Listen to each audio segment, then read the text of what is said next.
हाँ जी बेटा, आज की क्लास में हमने जो 3 चैप्टर पीछे डिस्कस कर लिए हैं, उनमें से जो आपकी क्वेरीज हैं, आपको जो भी प्रॉब्लम किसी भी क्वेश्चन में आ रही है, मैं वही ले रही हूँ। और मैंने आपसे फर्स्ट क्वेश्चन पूछा है, लेखक ने कंपनी के हिस्सेदार की तरफ श्रद्धा भाव से क्यों देखा? हैंड रेज करने हैं जिनको ये आंसर आता है। लेखक ने कंपनी के हिस्सेदार की तरफ श्रद्धा भाव से क्यों देखा? ये ऐसा नहीं है कि जिनके हैंड रेज नहीं है मैं उनसे नहीं पूछूंगी या उनसे ही पूछूंगी, बाकी भी रेडी रहेंगे।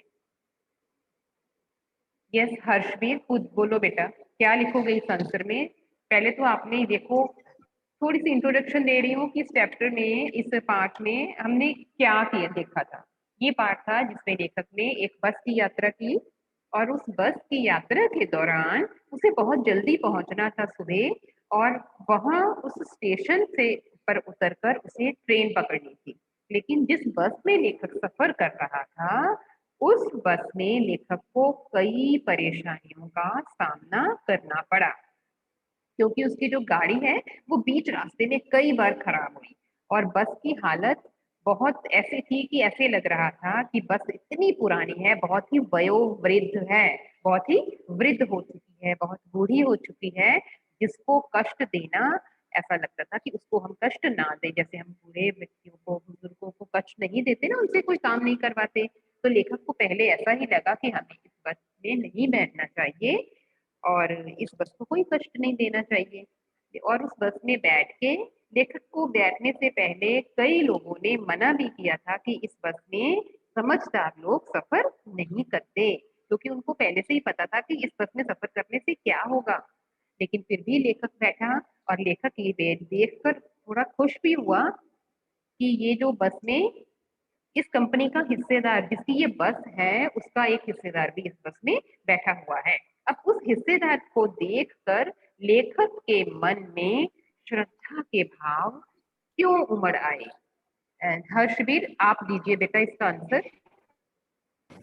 लेखक के मन में हिस्सेदार के लिए श्रद्धा इसलिए जाग गई क्योंकि हिस्सेदार साहब को पता था कि बस की बहुत बुरी हालत है, बस कभी भी खराब हो सकती थी। उन्हें ये भी पता था कि बस के ऊपर बैठने से जान को बहुत खतरा हो सकता है, पर फिर भी उन्होंने अपनी जान हथेली पर रखकर बस में सफर किया।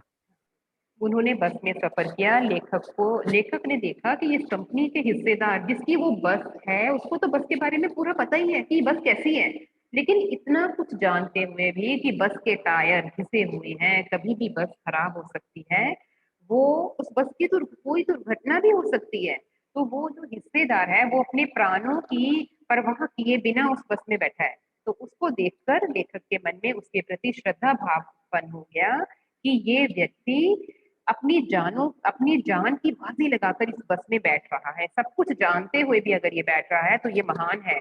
ऐसे व्यक्ति को क्या होना चाहिए था? लेखक ने किसके साथ इसको कंपेयर किया है? जब बलिदान की बारी आई थी तो लेखक ने किसके साथ उसको कंपेयर किया था? मन्नत।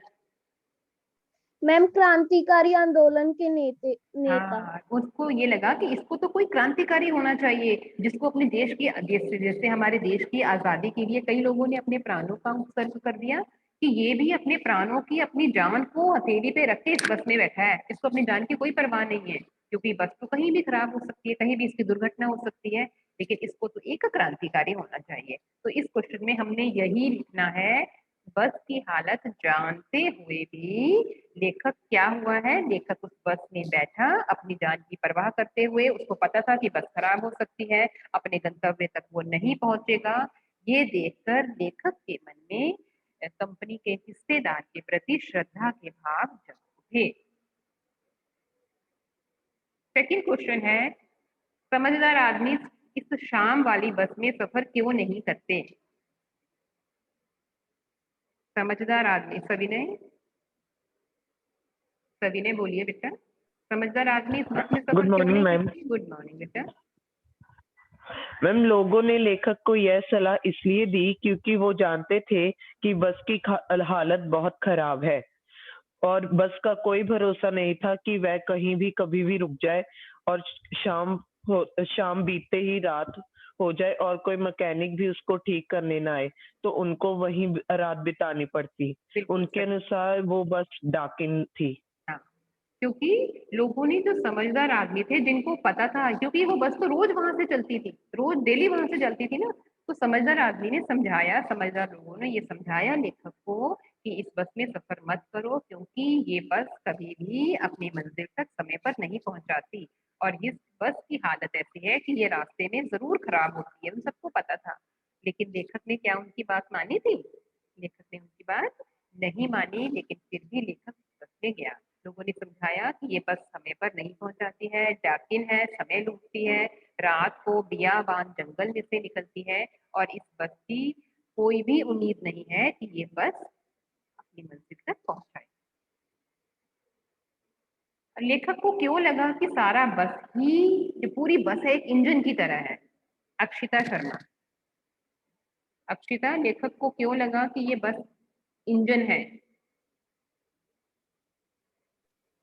लेखक को इसलिए लगा कि बस इंजन है, क्योंकि जब इंजन स्टार्ट हुआ तो सारी बस ही हिलने लगी थी और ऐसा लग रहा था कि सीट के नीचे ही इंजन लगा हुआ है। बिल्कुल सही है। लेखक को ये लगा कि ये सारी बस ही इंजन है, क्योंकि जब भी कोई बस चलती है तो बस का इंजन हिलता है, लेकिन लेखक उस बस में बैठा था, उस बस की हालत इतनी खराब थी, इतनी जर्जर थी उस बस की हालत, कि लेखक को बस में बैठकर जब वो बस स्टार्ट हुई तो लेखक को लगा कि पूरी बस ही इंजन की तरह हिल रही है।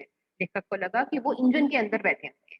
बिल्कुल सही है ये आंसर। इंजन की तरह क्यों लगी लेखक को? क्योंकि जब बस स्टार्ट हुई तो पूरी बस में कोई खिड़की नहीं थी, शीशा भी नहीं था उसमें, तो लेखक को लगा कि ये बस इंजन की तरह पूरी बस हिल रही थी, इसीलिए लेखक ने इस बस को ये कहा है कि वो जैसे इंजन के अंदर बैठा हो। Yes Navroz, are you there in the class? Navroz Singh.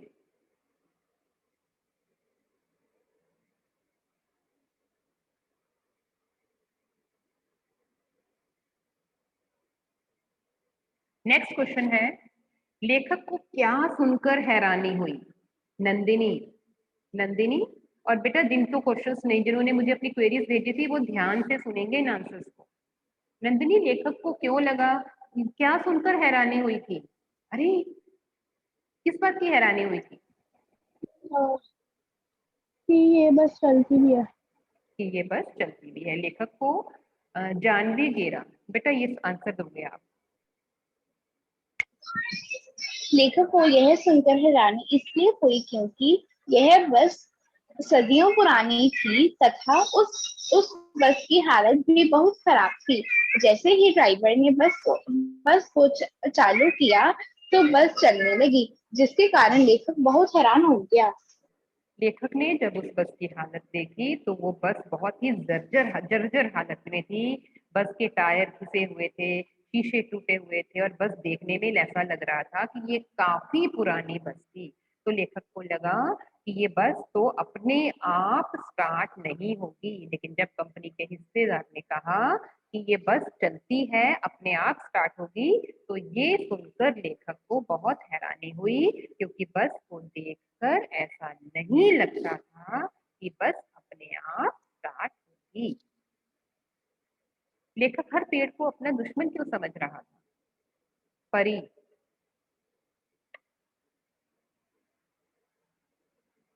लेखक हर पेड़ को अपना दुश्मन क्यों समझ रहा था?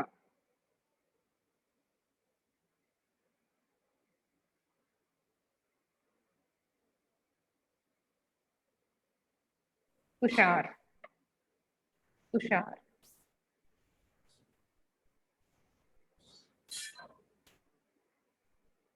तुषार आपने हैंड रेज किया था। यस हाँ जी बेटा बोलो, लेखक को अपना पेड़ सारे दुश्मन क्यों लग रहे थे, कि सारे पेड़ उसके दुश्मन है? मैम, लेखक अपने रास्ते में आने वाले हर पेड़ को अपना दुश्मन समझ रहे थे, क्योंकि बस की हालत बहुत खराब थी। कोई भरोसा नहीं था कब पेड़ से टकरा जाए।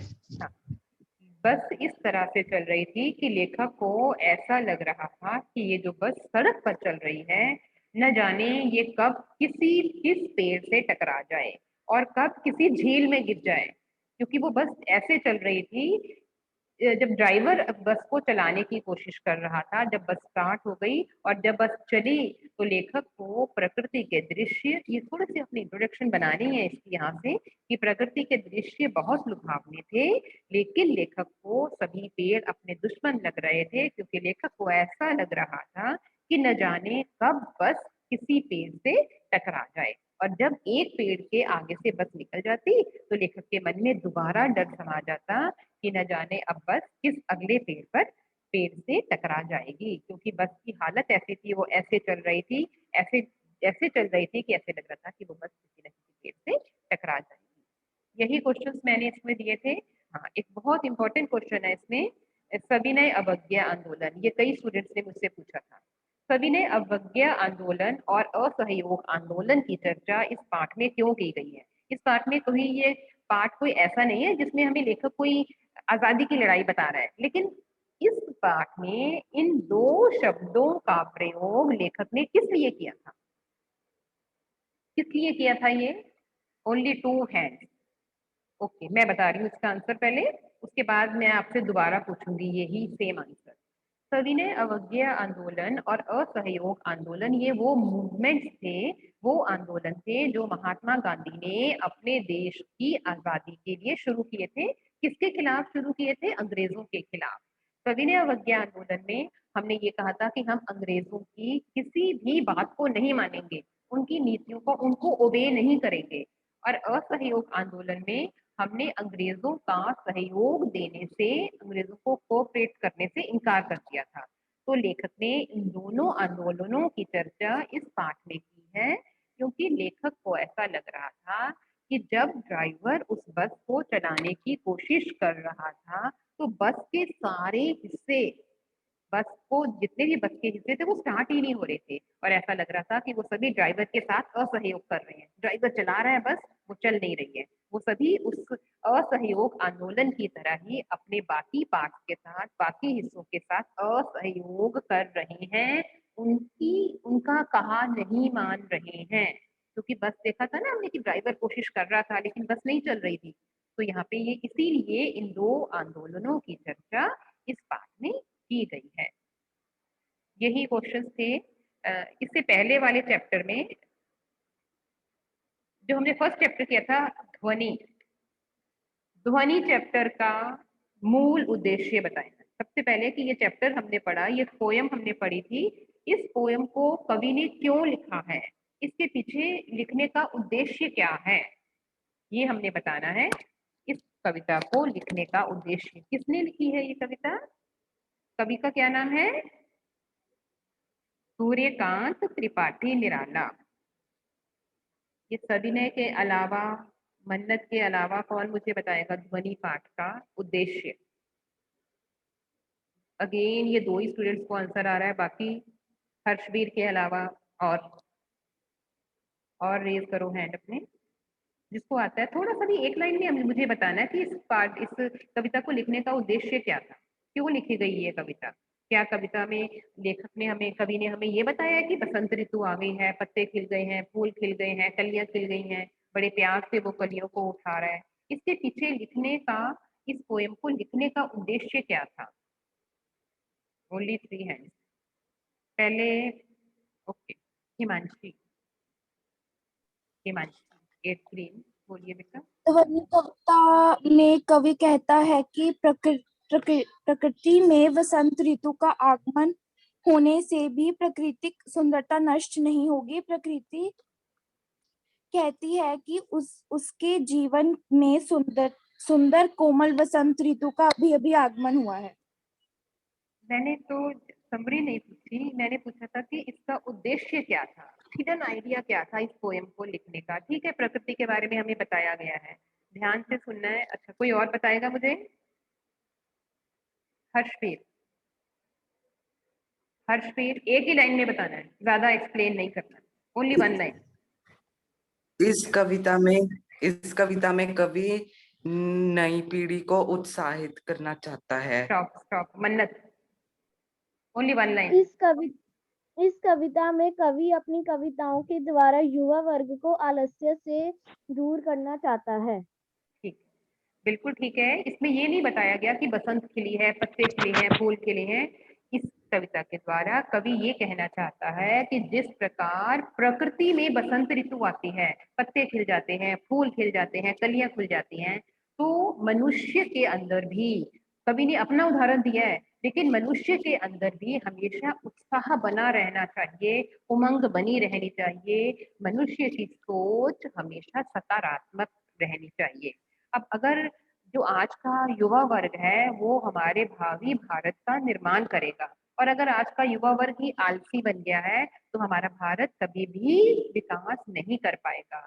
इसीलिए कवि किस प्रकार से दूसरों को उत्साहित कर सकता है? कवि ऐसी कविताएं लिखेगा जिनको पढ़कर जो लोग आलस्य करते हैं, जो लोग आगे नहीं बढ़ पाते हैं, जिनकी सोच नकारात्मक है, उनकी सोच पॉजिटिविटी में बदल जाए। इसीलिए कवि कहता है कि उसके मन में वसंत ऋतु आ गई है, उसके मन में नई उमंग आई है, वो ऐसी कविताएं लिखेगा कि उसके द्वारा लिखी गई कविताओं को पढ़कर युवा वर्ग अपना आलस्य छोड़ देगा, उस आलस्य को छोड़कर एक नए भारत का निर्माण करेगा। इसीलिए वो कहता है कि वो उन कवियों को बड़े प्यार से सहलाते हुए उठाना चाहता है, बड़े प्यार से ऐसी कविताएं लिखना चाहता है कि जिनको पढ़कर उन जो आज का युवा वर्ग है, आज के लोगों में नया जोश आ जाए। यही वो कहना चाहता है कि वो वसंत है, वो समाप्त नहीं हुई है। वसंत ऋतु अगर आई है तो वो अभी समाप्त नहीं हुई है, वो रहेगी कुछ देर। इसीलिए कवि कहता है कि उसका अंत अभी नहीं होगा, क्योंकि उसे अभी बहुत से काम करने हैं। अंत उसका, वो इंसान कहता है कि मेरा अंत हो गया जो जीवन के प्रति नकारात्मक दृष्टिकोण है, जो जिसके अंदर नेगेटिविटी है। लेकिन जो कवि है सूर्यकांत त्रिपाठी निराला है, वो बिल्कुल पॉजिटिविटी से भरे हुए हैं, उनके मन में नए नए विचार आ रहे हैं, और वो इन विचारों को ही लोगों को, आज के युवा वर्ग को बताना चाहता है। वो अपनी सारी खुशियों को युवा वर्ग पर न्यौछावर कर देना चाहता है। इसमें एक क्वेश्चन था, कवि को ऐसा विश्वास क्यों है, ये हमने क्वेश्चन कर लिया था, अभी कर लिया है, क्योंकि कवि जो है वो सकारात्मक दृष्टिकोण वाला है, वो कभी भी जीवन से हार मानने वाला नहीं है। इसीलिए उसको ये विश्वास है कि उसका अंत अभी नहीं होगा, क्योंकि अभी उसे जीवन में बहुत से कार्य करने हैं। उसे लोगों को अपनी कविताओं के माध्यम से जागृत करना है, लोगों में उमंग भरनी है, लोगों में नए उत्साह का संचार करना है। कवि पुष्पों की तंद्रा और आलस्य को हटाने के लिए क्या करना चाहता है? Very important question. कैसे वो आलस्य को दूर करेगा? कवि किस प्रकार से इस आलस्य को दूर करेगा? क्या करेगा कवि? कवि बड़े प्यार से आज के युवा वर्ग को हाथ फेर कर उनको उठाएगा, और उनके, कैसे उठाएगा उनको? जिस प्रकार कलियां होती हैं, फूल होते हैं, वो कब खिलते हैं? सूर्य के आने के बाद। तो कवि आज के युवा वर्ग में एक नया सूर्योदय लाना चाहता है, ऐसा सूर्य बनना चाहता है जिसको देखकर, जैसे कलियां जो है वो सूर्य के स्पर्श से ही खिल जाती हैं, तो कवि भी एक उनके जीवन में एक नया सूरज बनकर आना चाहता है, और अपनी कविताओं के माध्यम से उनके मन में नया उत्साह और साहस जगाना चाहता है, और उनकी जो नेगेटिविटी है, उनके जो नकारात्मक विचार है, जो निराशा है, जो युवा वर्ग कब अपने देश के लिए कुछ नहीं कर पाएगा, जब वो निराशा से भरा है, और कभी उनकी निराशा को दूर करना चाहता है। इसीलिए उनको बड़े प्यार से हाथ फेर कर उनको उठाना चाहता है। हाँ जी, इसके अलावा अगर कोई क्वेश्चन रह गया है जो आपको समझ नहीं आया है तो आप पूछ सकते हो वो क्वेश्चन। लाख की चूड़ियों में से भी अगर किसी ने कोई क्वेश्चन पूछना है तो पूछ सकता है, क्योंकि आज हम इसको रिवाइज ही कर रहे हैं, तो पूछ सकता है लाख की चूड़ियां चैप्टर में से भी।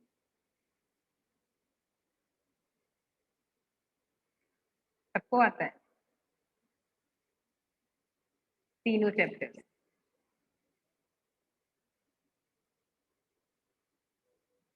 तो हम नेक्स्ट क्लास में अपना न्यू चैप्टर करेंगे। आज हमने सिर्फ रिवीजन की है 2 चैप्टर्स की, बस की यात्रा और ध्वनि चैप्टर। जो आपने मुझे क्वेरीज भेजी थी आज, उनको मैंने सॉल्व किया है। और जो लाख की चूड़ियों में से भी अगर किसी ने कोई क्वेश्चन पूछना है तो मुझे पूछ सकता है बेटा। ओके।